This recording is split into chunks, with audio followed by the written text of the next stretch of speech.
All right. Listen, I've gotten the chance to work with now 500 to 600 clients, students, clients, whatever you call them, about 40 of which on a one-on-one basis. And of the one-on-one clients, I think 20 have gone on to build seven-figure and a couple eight-figure businesses. And of the other lower-level students, many students have gone on to make six figures and multi-six figures.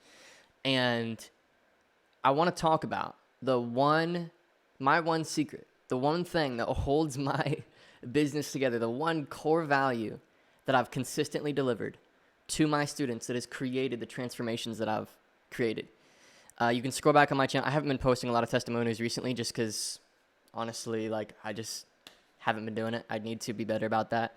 But if you scroll back, you can see literally almost 120 client interviews.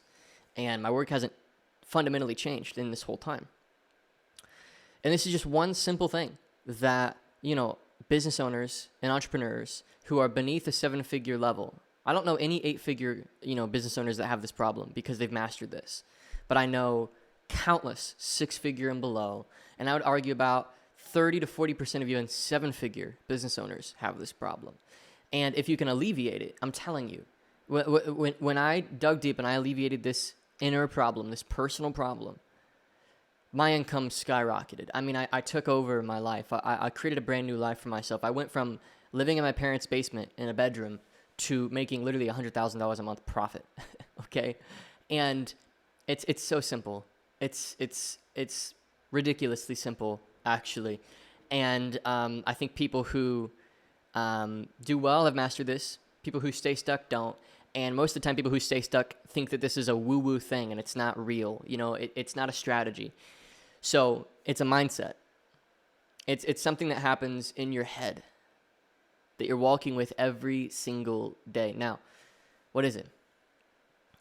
Well, it's the ability to trace your thoughts and the actions that those thoughts inspire and the results that those actions create in your life across long time horizons. I know that sounds very strange, but I want you to bear with me here. If you're interested in diving deeper into this, there's two books I highly recommend. As a Man Thinketh by James Allen. Highly recommend you read it. And a book called Psycho-Cybernetics by Dr. Maxwell Maltz. Two books I've prescribed to my audience for probably 3 or 4 years. And to clients as well. And what people don't understand is, the law of attraction is completely real. But it's not some woo-woo thing. It's not overly mystical. It's very practical. How I've learned to put it is that what you focus on grows, and what you keep yourself from focusing on shrinks. If you want a problem to dissolve in your life, just stop giving it your attention. Stop gracing the things that you want out of your life with your attention. If you don't want it in your life, stop giving it attention. If you want it in your life, give it more attention.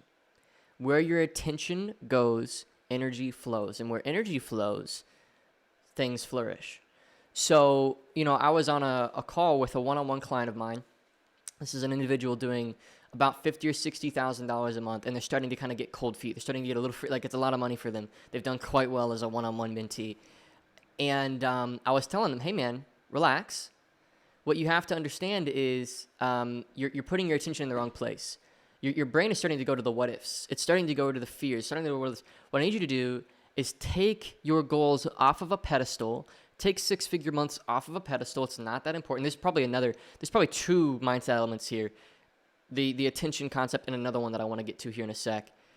But I said, take your goals off of a pedestal, objectify the goal, know the math, relax, and execute. Okay?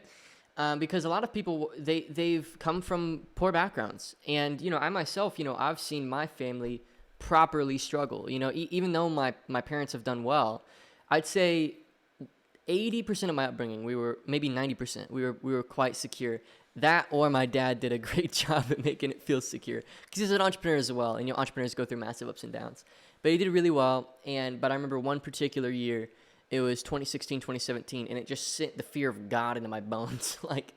And I can go into detail on that some other time, but, a lot of things happen. And so I have some money trauma, and I think people carry around money trauma. And when they get to a certain level of income, what happens is they start to, their income is related to the trauma they've experienced in the past, and they start to get a little, they get flickery, they get faulty, they stop thinking clear, So 2 things: where your attention goes, energy flows. Where energy flows, things grow. If you want your problems to go away, stop giving them your energy. It's the first thing. Second thing that I want you to think about, if you're serious about 7 or 8 figures in your business, is take the goal off the pedestal, man. Take it off a pedestal. Business goals are objective, extraordinarily objective. Money is so abundant, and it's so objective. Money is ridiculously abundant. Today, I think, is a $10,000 or $12,000 day for me personally. That's sales for my business across all different things, and that's actually kind of like a low day. Like, I've had bigger days. I think my best day was like 62 grand, and at the time it felt like a huge deal, right? But looking back, it's just like, well, it's just the compound effect of certain efforts. It's the ability to trace thoughts, actions, and results of those actions across long time horizons. The problem is humans are really bad at this. People are very, very bad at relating their actions to the cause and effect across a year or 3-year time horizon is next to impossible for humans, because our biology is really designed for day-tight compartments. What we eat today, how we slept today, whether we had sex today, these things. But our intellect and our spiritual nature, if you can tap into it, has the ability to see further. And a lot of this comes down to having your base needs met. If your base needs aren't met, you probably shouldn't be running a business, frankly. Like, you need to find a way to pay your bills, get your base needs met, and start the business on the side as it starts to grow, go into it. I don't believe in starting a business from a place of desperation. That's a terrible place to start a business from. And if you're running a business, you shouldn't be running it from desperation. You should run it from inspiration and abundance. And then when that happens, money goals just shrink into a spreadsheet. It shrinks into, if I get this many YouTube videos up, I get this much, and I get this many booked calls and this many clients. Or if I run this much in ads, I get this many leads, this many booked calls, and this many of them close, and I get this many clients. Or if I post this much into Facebook groups, or if I send this many LinkedIn cold outreaches, or if I, etc. If I input through process, then I get output consistently. And it's very objective. And what's beautiful about business is it's the only thing where you can have that. I don't know, I wouldn't be surprised if I was like on the spectrum a little bit, because I appreciate just how simple business is. Like, life feels so complex to me. You know what I mean? I don't know if you guys understand, like, social life, like typical regular person life, like that feels way harder than a 7-figure business. Like, a 7-figure business is like way easier than most things. It's by far easier than having a healthy marriage, by far easier than having an abundant social life, by far easier than dating, by far easier than probably working most jobs, because it's just numbers. And when you can just boil it down, like, I have a calculator on my desk, and I use this all the time. For example, in our B2C company, it's called KCCA, and we've got a $3,800 off. We may raise the price on it. I think we started at $4,800, brought it down to $3,800. We're getting a lot of people who just straight out, that just scared them away because of the market we're going after. But, I know that if I spend $1,000 a day on ads, we have a $50 cost per call, so that'd be 20 booked meetings a day. Of the 20 booked meetings, I know that about 60% show up, so 20 multiplied by 0.60, that's 12 showed meetings a day. Okay, 12 meetings a day means and right now about 20% of our showed up meetings close. Okay, so 12 multiplied by 0.20, that's 2.4 new clients a day. Okay, and you can see how the math starts to trend. Times $3,800. Now, they're not all going to pay that up front, but that's $9,100, right? So I'm turning $1,000 into $9,100, and it's just math. It's just math. So what I think a lot of entrepreneurs, especially, this is one of the devious things of this particular industry, the internet money industry, the coaching industry, the make money online, you're being sold primal desires, status, even sex. People hang out with good-looking women and stuff.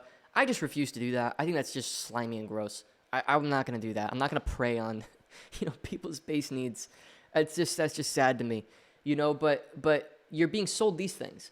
And when you're being sold primal desires, security, status, sex, you're being sold freedom. You're being sold these things.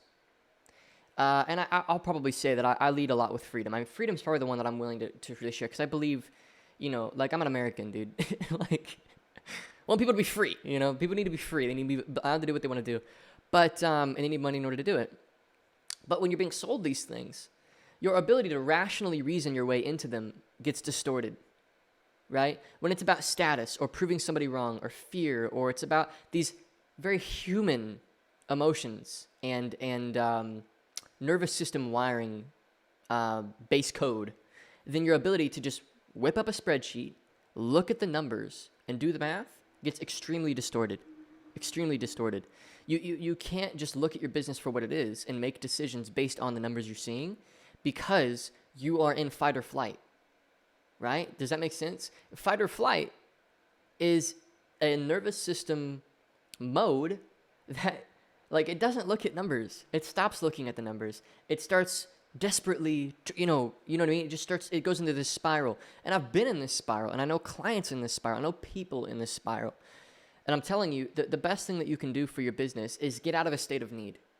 And if that means getting a side income or doing something on the side that pays your bills so you can focus, do it, right? Or if it means building in more security into your business, getting habitually consistent with key income producing activities, no matter what, hell or high water, you're doing key income producing activities, do it. I know so many people, they get to 10 or 20 grand a month or 30 grand a month, and they could never, 100 grand a month just feels like a pipe dream to them. I'm looking at them in the face. I want to hold them by the face and tell you, it's not that freaking hard. The problem is you're putting it on such a massive pedestal because of the personal benefits that you've attached to that money. And because of that, you aren't objectively being like, it's just more booked calls. It's just finding ways to scale my delivery. So the two mindset shifts that 7 and 8 figure business owners seem to have against the typical population of people is they take their goals off a pedestal, they turn them into numbers, okay? And they protect their energy and they protect their attention. They steward their attention and energy extremely wisely. Even if they have a bunch of problems popping up, they just solve the problems and move on. They don't allow them, there's no benefit to going into that spiral. There's no benefit to paying attention to things that don't get them where they want to get. What you give your attention to is going to grow. So 3 simple key rules. Give your attention to things that you want more of in your life, okay? Take your goals off of a pedestal, turn them into numbers, okay? And then execute on the numbers that you're seeing. And if you don't have numbers, start collecting numbers. Yeah, it's very simple. People are relying on luck and chance and some sort of a big breakthrough. That big breakthrough isn't coming. Like, big breakthroughs are not worth betting on. Our brain is like, okay, I'm gonna hit this big stride. Like, no, you're not. Likely you're not. And I know that sounds like kind of a pessimistic view, but you're not gonna hit a big stride. You're gonna find something that works good enough to then focus on and expand, know the numbers of, and make rational decisions regarding. Over time, compounded, and you're going to protect your thoughts, protect your energy, know your numbers, take your goals off a pedestal, and execute for about a year, 2 or 3 years. That's what you're going to do, and that's how you're going to get to 7 or 8 figures, is by doing that. But a lot of business owners, they can't view themselves in that third person. They've attached their own personal benefits to their business goals in such a way that taints their ability to think rationally. And I'm telling you that's one of the things that kills businesses is the people start to get like, man, if I get here, then my wife will think this about me. You know what I mean? Or if I do this, then this person who said this about me, they're not going to, like, you know what I mean? That kind of stuff. Or they're so afraid of losing it that they're in fight or flight without even realizing it, So how do you cure this stuff? Well, it's a daily practice. It's not something that goes away. It's kind of like one of these things where if I'm not intentional about it, you know what I mean? Keeping it up every day, protecting my mind, as the Bible says, holding every thought captive. If I don't do this, and no human is immune to this. If I don't do this, then I start to lose track. When I do this, I'm on track. And so just 2 simple postures that I want to give you, and I hope that this is a helpful concept and video for you. Yeah, I mean, that's it. You know, it's very simple. So I hope you've enjoyed this video, and yeah, I'll see you in the next one.